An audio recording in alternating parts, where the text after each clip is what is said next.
will break.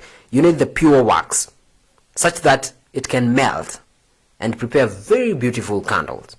You might prefer to use scent.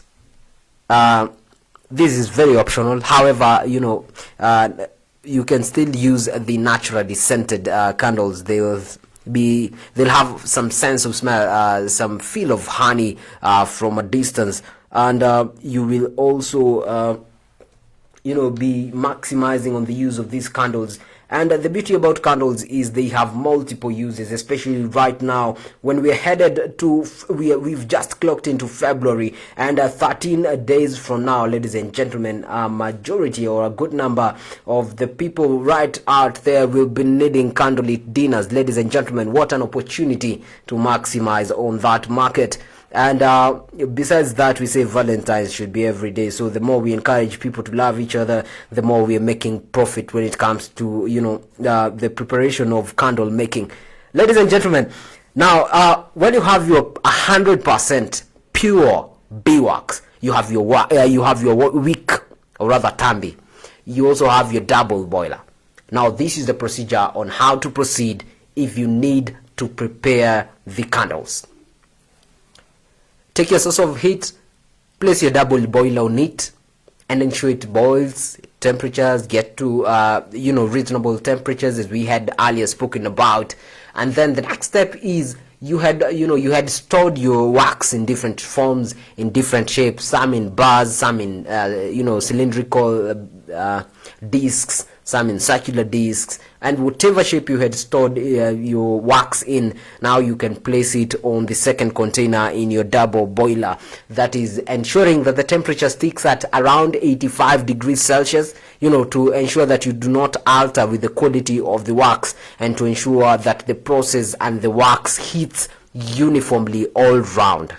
When we're preparing this is very essential, because if your wax is clean to start with, 100% pure, does not have debris, then its color, as we said, should be creamy yellow, and this is a very good looking candle if you ask me.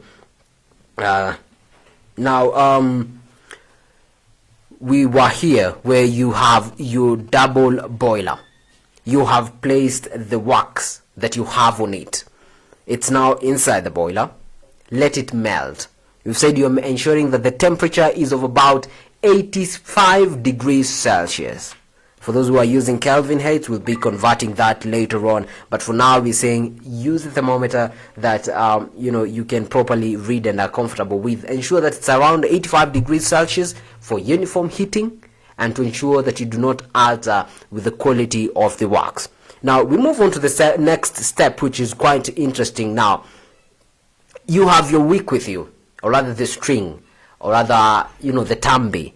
I do not know what other name you're using it for your local dialect, but you get what I'm meaning. The string that is usually inside the candle, the one that burns, yeah? You have it ready with you. So what you do is dip the string, or dip the wick inside the wax, the liquefied wax.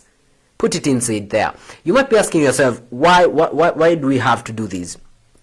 Among the reasons for doing this is to ensure that the candle you will be preparing does not have air bubbles around the wick, because that means if it has air bubbles in it, that means the wick will burn quickly, the candle will end faster, and people will be turning back to you and saying you sold us the wrong candles, and they will not be wanting to buy them the next day and the next day after that, and that will be altering with your brand and trust as a farmer, and that is not something that you want at this point. So you ensure you provide quality material such that your customers will come back over and over again, because the best investment again to a customer is best production, the best products you can give them, such that they'll come back again. Waswahili wanasema chema cha jiuza kibaya cha jitembeza. So ensure that your products sell themselves now, or find a market for themselves due to the high quality. Now we were talking about